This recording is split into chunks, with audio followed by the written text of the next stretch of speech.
Luffy di Goldie Roger itu akan mendapatkan banyak sorotan dalam chapter terbaru ini. Namun selain menampilkan Gaban, chapter ini juga masih memiliki banyak hal menarik lainnya ditampilkan, dan itu merujuk kepada semakin banyaknya karakter yang terlibat dalam arc ini. Cerita dimulai dengan memperlihatkan ruangan harta karun rahasia di dalam kastil Aurus, tempat di mana Luffy, Zoro, Nami, Row, dan Chopper Gaban sedang berada saat ini. Seperti yang kita tahu, kunci untuk membuka rantai Loki disimpan di ruangan tersebut. Namun Gaban tidak mau menyerahkan kunci itu begitu saja. Dia mau mencoba kekuatan Luffy terlebih dahulu sehingga dia menantang si Tab Jeremy itu untuk bertarung. Jika Luffy bisa merebut kunci tersebut secara paksa, maka Gaban akan mengizinkannya untuk pergi melepaskan Loki. Dalam chapter terbaru ini diketahui Luffy menerima tantangan Gaban. Memang tidak mungkin Luffy menolak hal itu karena Luffy malah merasa tertantang untuk merebut kunci itu darinya.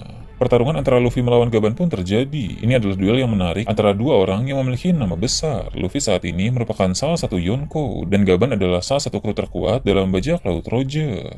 Walau ada perbedaan usia yang sangat jauh di antara mereka, tapi Gaban membuktikan bahwa dia tetap bisa bertarung dengan sangat baik. Memang kemampuan Gaban pasti sudah menurun dibanding masa primanya dulu, tapi kakek tua itu sama sekali bukan sosok yang bisa diremehkan. Dia mampu mendominasi pertarungan melawan Luffy, bahkan Gaban beberapa kali melancarkan serangan yang mengenai Luffy dengan telak. Kualitas Gaban sebagai seorang legenda memang luar biasa. Dia tidak hanya sekadar kuat, tapi juga telah memiliki banyak sekali pengalaman bertempur sehingga dia mampu bertarung dengan sangat baik. Namun perlu diketahui bahwa ketika Luffy terdesak oleh Gaban, Luffy masih belum memakai mode Gear 5. Dia hanya mengandalkan mode Base dan juga kemampuan Haki. Itu bertujuan agar Luffy semakin mengasah Hakinya dan tidak ketergantungan pada mode Gear 5. Sebenarnya ini adalah hal yang bagus karena memang Haki Luffy masih harus ditingkatkan lagi, sehingga mengandalkan Haki untuk merebut kunci itu bisa semakin mempertajam semua aspek Haki miliknya. Namun rupanya Haki milik Luffy masih di bawah Gaban, sehingga Luffy tidak mampu menandingi gerakan Gaban. Meski Luffy bisa melihat sedikit masa depan dengan Kenbushoku Haki miliknya, tapi Gaban bisa melihat lebih jauh lagi, sehingga tetap saja gerakan Luffy bisa dibaca oleh Gaban, dan Luffy gagal merebut kunci itu dari Gaban. Ketika Luffy merasa frustasi karena terus terdesak dalam duel itu, Luffy pun memutuskan untuk memasuki mode Gear 5. Luffy tahu kakek tua di hadapannya itu jelas bukan orang biasa, tak mungkin bisa menandinginya tanpa memakai kekuatan tersebut. Tapi sebelum itu, Gaban melancarkan suatu serangan tebasan beruntun. Luffy pun bisa menghindari beberapa di antaranya, kemudian Zoro juga ikut bergerak untuk menangkis serangan tersebut demi melindungi Luffy. Zoro pun berniat untuk ikut serta dalam pertarungan itu, dan sekarang Luffy juga telah berhasil memasuki mode Gear 5. Namun secara tiba-tiba, Gaban memutuskan untuk berhenti dan menyerahkan kunci Loki kepada mereka secara sukarela. Dia menghentikan pertarungan tersebut karena suatu alasan. Tujuan Gaban bertarung dengan Luffy memang hanya ingin menguji Luffy saja, bukan untuk bertarung habis-habisan. Gaban hanya penasaran dan ingin melihat wujud putih Nika milik Luffy, sehingga jika sudah melihatnya, Gaban rasa itu sudah cukup. Selain itu, di luar sana ada musuh yang sedang berkeliaran. Jika Luffy, Zoro, dan Gaban menghabiskan tenaga di dalam kastil hanya untuk pertandingan merebut kunci, maka nanti ketika musuh itu mendekat, mereka sudah kehabisan tenaga dan tidak akan bisa bertarung secara maksimal. Saat ini juga Gaban merasakan aura jahat di luar sana bertambah banyak, dan hal itu akan diperlihatkan. Di lokasi yang sepi, Shamrock dan Gunko diperlihatkan. Di sana Gunko menciptakan lingkaran sihir dan menggunakan teknik summoning untuk memanggil kesatria suci lain dari Mary Joyce. Dengan teknik ini, mereka memiliki akses yang sangat cepat dan juga mudah, sehingga mereka bisa memanggil rekan kapanpun diperlukan. Lingkaran sihir yang dipakai oleh para elit pemerintah dunia ini bernama Abyss. Secara harfiah, Abyss bisa diartikan sebagai lubang yang dalam. Secara filosofis, hal ini sering dipakai untuk menggambarkan kehampaan dan kegelapan. Sedangkan secara mitologis, Abyss berkaitan erat dengan dimensi lain yang tidak terjamah oleh manusia di bumi, seperti neraka atau dunia bawah. Itulah referensi-referensi dari lingkaran sihir bernama Abyss yang dipakai oleh para kesatria suci itu.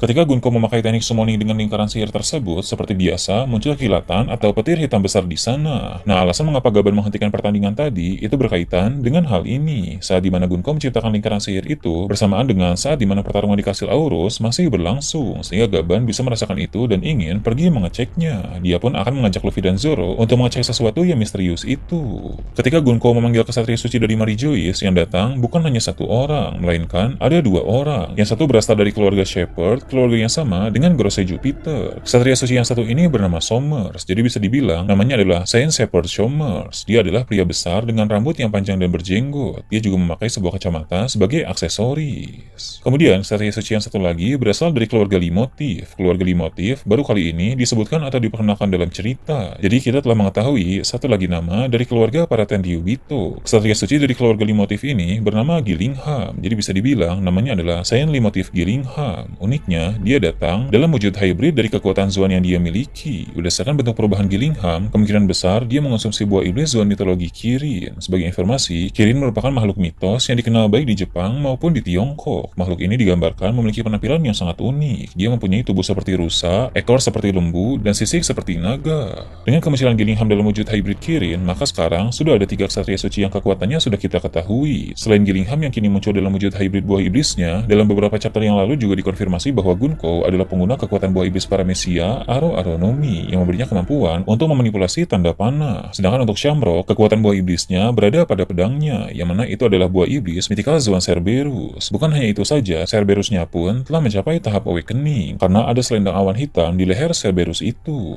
Nah, sedangkan untuk Ksatria Suci Somers yang datang bersama Gillingham, belum diperlihatkan apa kekuatannya, tapi yang pasti, dia juga memiliki kekuatan buah iblis. Karena dari siluet yang muncul saat Ksatria Suci diperlihatkan, di belakang mereka ada pola melingkar seperti buah iblis, yang mana berarti semua Ksatria Suci memiliki kekuatan buah iblis, entah itu dimakan langsung atau diaplikasikan ke senjata. Shamrock bingung mengapa yang datang 2 Ksatria Suci, padahal dia hanya butuh 1 orang saja. Seperti yang kita tahu dari 2 chapter lalu, Shamrock memang hanya ingin menambah 1 orang untuk datang ke Elbaf sementara ini. Gillingham pun menjelaskan alasan mengapa yang muncul 2 Ksatria Suci itu karena salah satu dari mereka harus menggantikan Shamrock untuk sementara dalam misi di Pulau Elbaf, sebab Shamrock harus segera kembali ke Mary Joyce. Belum diketahui apakah yang memanggil Shamrock untuk kembali itu adalah Im-sama atau para Gorosei, tapi tentu ada alasan kuat di balik hal tersebut. Sepertinya Im-sama ataupun Gorosei akan memberikan misi lain terlebih dahulu kepada sang pemimpin Ksatria Suci itu. Misi ini lebih penting daripada misi di Pulau Elbaf, sehingga Shamrock sang pemimpin Ksatria Suci harus ikut terlibat. Ada 2 kemungkinan terkait misi baru Shamrock. Kemungkinan pertama, misi itu berhubungan dengan pasukan revolusi, karena aksi dari organisasi tersebut sudah semakin meresahkan bagi pemerintah dunia. Sepertinya Galing membutuhkan kekuatan tambahan dalam menghadapi Dragon dan kawan-kawan, dan Ksatria Suci yang paling cocok untuk membantunya dalam misi ini adalah anaknya sendiri, yaitu Shamrock. Jika memang Garling membutuhkan Shamrock untuk menghadapi Dragon, itu berarti Dragon sangat kuat. Sebenarnya ini adalah hal yang wajar mengingat umur Garling saat ini sudah sangat tua, sedangkan Dragon masih dalam masa prima.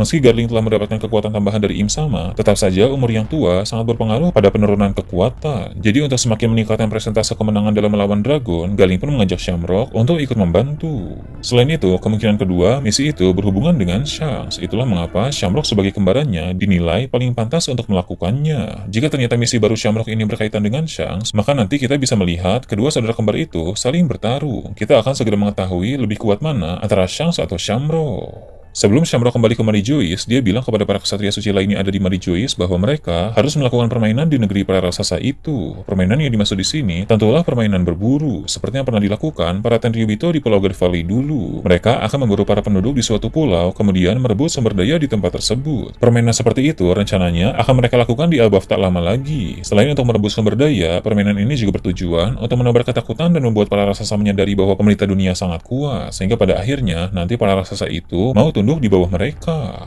Namun tentu semua itu tidak akan berjalan sesuai rencana, sebab selain para raksasa, di Elbaf juga ada bajak laut berjerami dan Skopper Gaban yang tidak akan membiarkan hal itu terjadi. Belum lagi jika nanti Loki sudah bebas, pastilah sang pangeran tersebut tidak akan tinggal diam saja.